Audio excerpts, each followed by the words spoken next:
Camp Mystic has changed its plans and has been convinced not to try to reopen this year. The camp announcing today it will withdraw its license application. So the decision comes as lawmakers grilled the camp's owners about the preparation and response to the deadly flooding that killed 27 campers and counselors last July.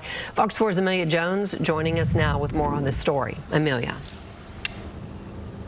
Heather, Steve, Camp Mystic wrote the decision is out of respect for the families, accountability for the public, and reverence for the memory of the lives lost. As we've received reaction to the news, a lot of it is focused on the family of Heaven's 27, families of girls who died in the flooding. Two of those families are from right here in North Texas, the Pecks and the Bonners. We're across the street from Bradfield Elementary School, where Eloise Peck and Lila Bonner went to school. A light post decorated in their favorite colors is how the community continues to honor them.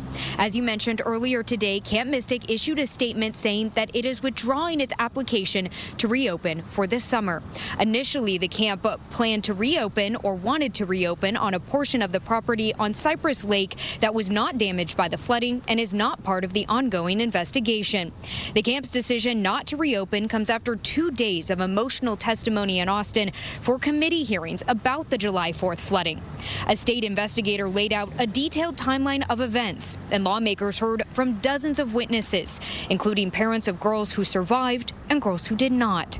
Even the Eastland family, who has owned and operated Camp Mystic for generations, spoke and apologized. Camp director Dick Eastland also died in the flood. Lieutenant Governor Dan Patrick helped lead the charge in calling on the Eastland family to not reopen this summer.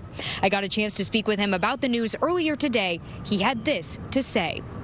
This is still a very, very difficult time for them, but I do appreciate that the Eastland family understood it was time to not move forward, and in large part, it's because of the family testimony. And I know most of your listeners haven't seen it, but when the parents of the Heaven 27, several of them testified, it was just heartbreaking, and I was hopeful that this would be the outcome, and so I'm glad the Eastlands took this path. So far, we've received messages from a couple of the Heavens 27 families. The Peck family wrote, quote, "Our daughter should be here preparing for another summer. Instead, we are left with memories and questions. Camp Mystic's decision not to operate this summer is a recognition that this community needs time to grieve, to reflect, and to ensure what happened is never repeated."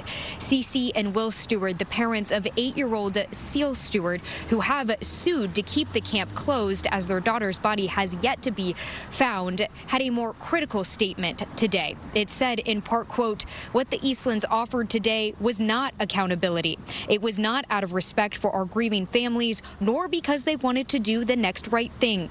We have pled with them to stop since September. It was a calculated exit from a license they were about to lose." Camp Mystic did send a letter to families informing them that camp will not be in session this summer. The camp wrote that, quote, "We believe stepping back is the right and responsible decision."